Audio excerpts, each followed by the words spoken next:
Since I turned John's aviation suit into a tree hunting suit that was good enough to keep me warm in a tree in the middle of winter, all I want to do is go tree hunting. But when it's raining like it is today, overcast, drizzling, the creeks are running heavy and making a lot of noise, it's quiet underfoot, then I have found that it's far more productive to be sneaking around in the bush with my bow and arrow than it is to be up in a tree. And I think I just proved that perfectly well. I seen some fresh marks back here. It pissed down with rain last night. The bush is dripping right now. It's supposed to rain again in a couple of hours. And when I seen those marks, I was like, I don't believe those marks have been rained on. Those are fresh.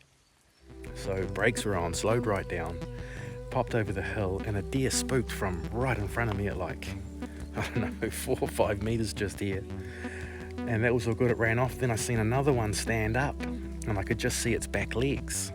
And I'm standing there looking at these back legs of a deer and I had no shot, but then it slowly started moving and moving more to the point where it was ended up quartering away and I could see its front legs. The video on my bow I don't imagine is very good, but I'm hoping that I can zoom in enough to show you what I shot at, which was a quartering away deer and I could see its offside leg. And these days when I shoot my bow, I don't think about where I'm shooting the deer, I think about where the arrow's going to come out.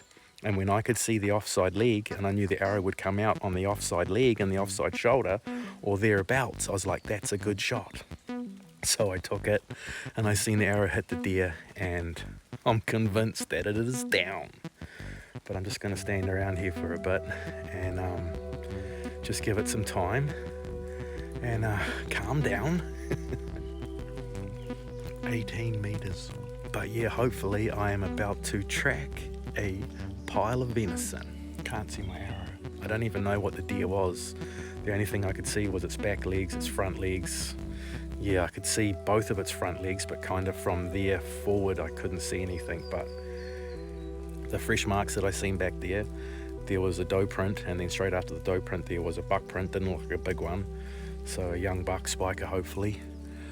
Anyway, something to eat is all I require at the moment. Nato's stoked as. I'm convinced that's where the deer was bedded. So my arrow should be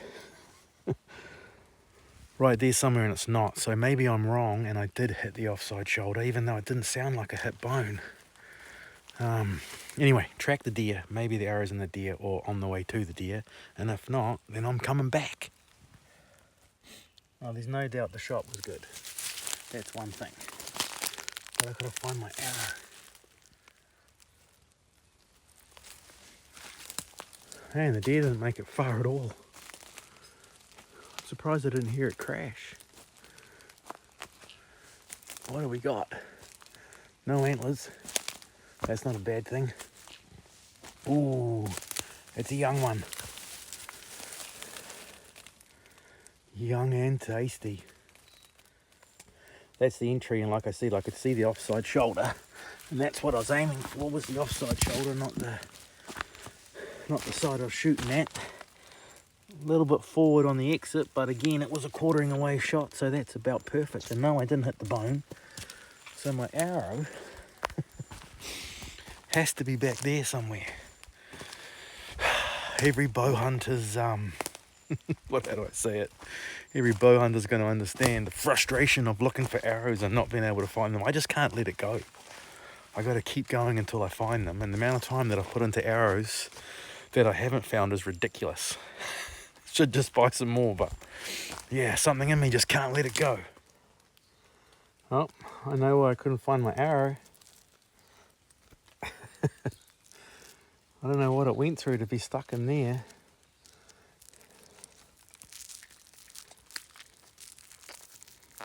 Oh no, I have broken the deer's shoulder.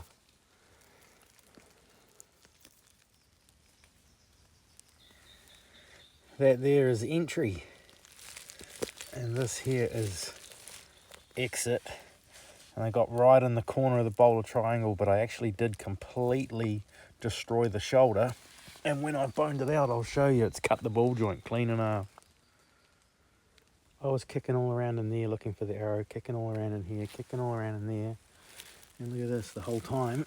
As soon as I was looking for the broadhead only and a piece of the arrow, I found it.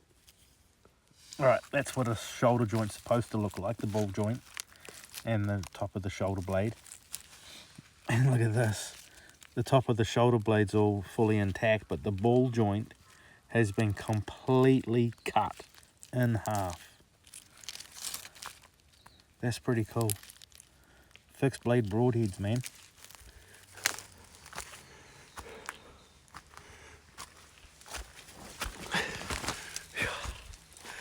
I love hunting public land. Don't get me wrong when I say this. Shooting a deer 10 minutes from my truck is awesome. I don't shoot too many deer on my mate's property these days, but each and every time I do, it is greatly appreciated. Nice little simple hunt, this one. And there's actually a few deer running around, so I need to do a few more missions here.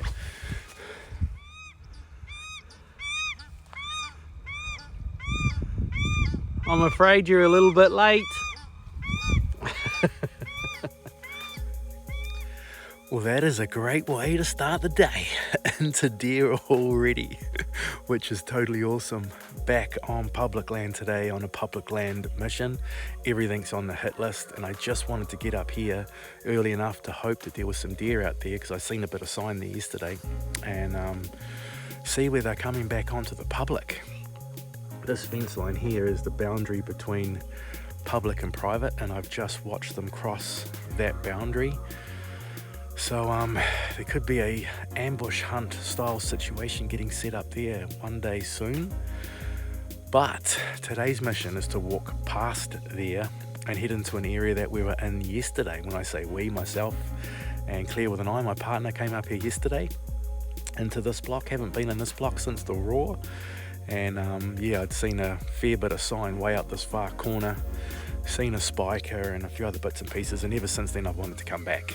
So that is today. It's only taken like 3 months or something, but yeah, it is all good. So heading out there today, seen some good buck sign yesterday. There's scrapes still open. Everything's been beaten to crap with antlers.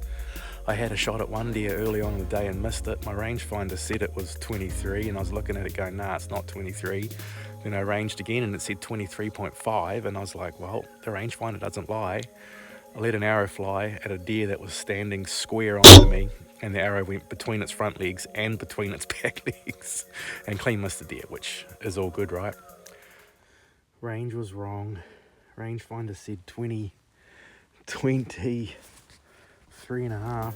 But later in the day yesterday, myself and Claire sat down to have some lunch where again there was a heap of fresh sign, and a couple of spikers walked right past us. And I got an arrow loose at one, and there's a few reasons why the shot wasn't good, but the shot wasn't good and I had to follow it up with a second shot. But anyway, I got a deer yesterday on public with my partner Claire, and going on the amount of people that I've gone hunting with in the past, to get a deer when there's two of you with a bow and arrow, it's harder, even harder again. So to get a deer yesterday with Claire was very, very cool. And after all the sign that I seen yesterday, I'm pretty keen to get back up there in the hopes that I can find a decent buck. To be honest, any buck or any doe or anything's going to get it today. Been eating a lot of venison lately, and the freezer's not looking too healthy. He's beauty. 5, 4, 3, 2. Do you like deer hunting? Yeah, of course I do. Oh, you do? Yeah. Do you like my deer? I do. I love your deer. That's a video, not a photo. Oh, okay. Thank you, Mr. Deer. Yeah. We very much appreciate your meat. Big. He is big. Howard taught me this one. Oh, this is from Howard. Yeah. Oh, it's Howard's little contraption. That's the way Howard's done it for decades, he reckons. Hey, Howard, you're missing out, mate. Should have been on this one, mate. Look at that, mate.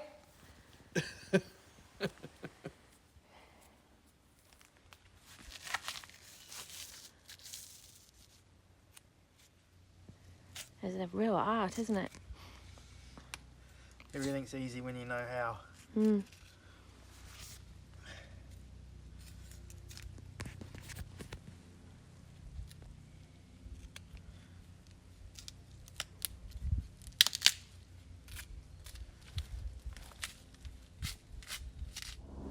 Oh, like that. The sooner it's off the ground, the better. How much do you think we're going to be carrying in our packs? And there's always a little bit of waste around the shoulder, but I still think it'll be a good 25 kilos. Each? No. All Okay. up. So 12.5 each. Maybe a little bit more.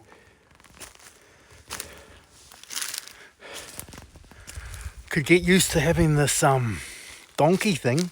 I'm not carrying a whole deer. I'm only carrying like 2/3 of a deer. Claire has been on a number of hunting missions with me. She just loves going for a walk in the trees, has really enjoyed seeing animals where we have been lucky enough to see animals. She is not opposed to getting up early, really early, and then walking into the bush in the dark, and yeah, just doing all of the things that has been needed to get within bow range of an animal. And I very nearly got a deer on another occasion with Claire when we were hunting, and it was a really windy day, and ended up spotting a yearling that was bedded up, but where it was bedded up I had no shot at it because there was 2 pieces of supplejack coming up across its vitals. So I thought that I could draw the bow, make some noise, and hope that this thing would stand up and give me a shot. Me!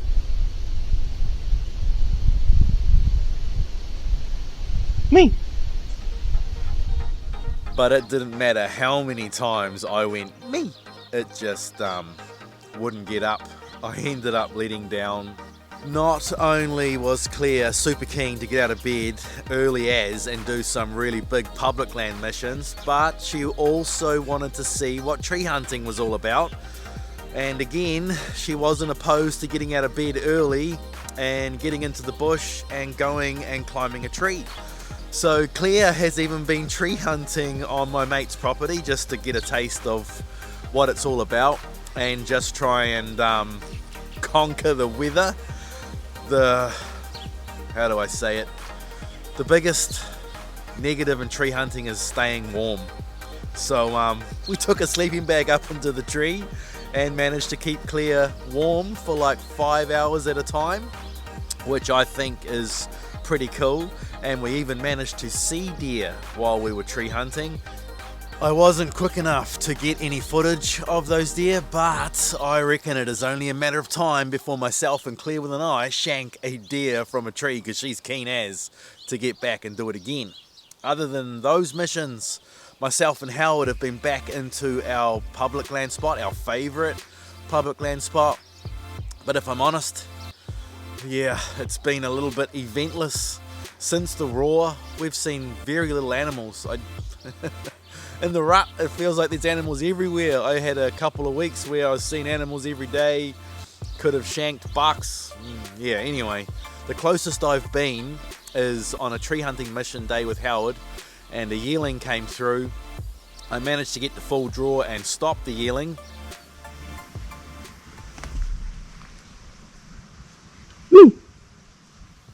But it just didn't stop long enough for me to make a bow shot. I've also done a couple of days tree hunting on my mate's property because there just seems to be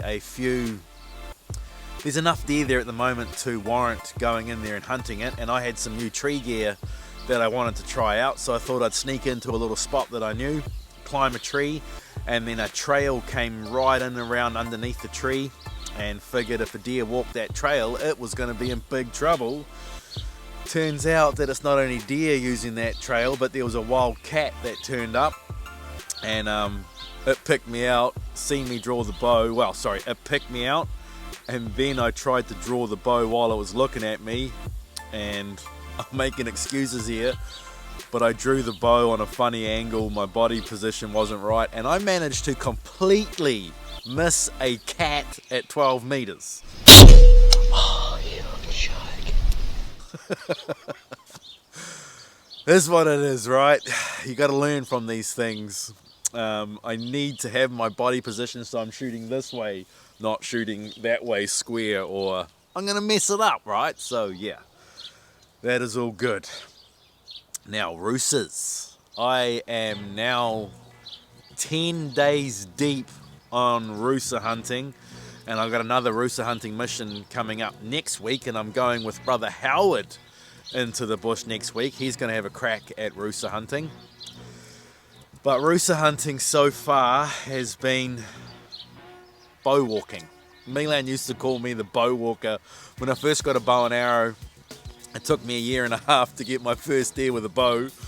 So Milan used to call me the bow walker. And so far, my rooster hunting has pretty much been bow walking. I'm finding sign. I am learning all the time. I have started spooking animals. I just seen my very first Rusa, and it was a stag. He was bedded right there, and I was just sidling around underneath here, got into this bit of a gap that you can see down there, looked up to see a stag jump up out of his bed and take off. I can't tell you how big he was as far as antlers go, but I just know he had antlers, and it was a big-bodied animal. So yeah, I am now at least spooking deer. I got a lot to learn when it comes to hunting rooster deer. It is completely different to everything and anything that I've done in the past. The terrain is just so unbelievably different. The deer are obviously different. One thing I am learning is that they are crackheads when it comes to the sun. Rooster deer don't have any down here, so they really feel the cold. So rooster deer are just honing in on the sun and those warm spots the second that sun appears, and I reckon that is my time to get a rooster deer. It is coldest before the dawn, and I believe, after talking to a few guys that have been hunting these things a lot as well, so yeah, learning lots and maybe thinking about it a little bit too much, but I reckon these deer are down in little ferny guts, little thermal pockets where it's a few degrees warmer down low than it is up high, and then they are waiting for that sun to hit the hills, and they know the instant when that sun hits the hills, and then from there they are traveling from those little pockets of slightly warmer country straight uphill to get to these sunny spots. And I believe that is my time to get one, because they're making that transition from that bedding to that sunny spot in daylight. But then I got thermals to deal with in the morning when they're traveling uphill, the wind's going downhill, so how do you ambush an animal in that scenario? So there's still a lot more to learn, but man, tell you what, I am absolutely loving this whole rooster hunting thing. It's like I started bow hunting all over again. When I first started bow hunting, I'll sit here now and tell you that was the most fun I ever had while I was hunting, because I was learning the most. And at the moment, I am just so hungry to learn. And I got brother Howard coming hunting with me next week, and I am super keen to hear his take and talk to him about all things Rusa and also the terrain that we've got to deal with. And then hopefully between the two of us we can get into range of one of these things. But yeah, having said all that, that is the end of this video. Churchill, my brothers and sisters, thank you all so very much for watching the Bolar Triangle. Expect to see an entire devoted Rooster hunting show next time around, because for August, that is all I'm going to do. I'm going to chase Rooster, and it will not just be myself. Howard will be there with his single shot 44, so the chances of getting something go up. But yeah, see you all again very soon.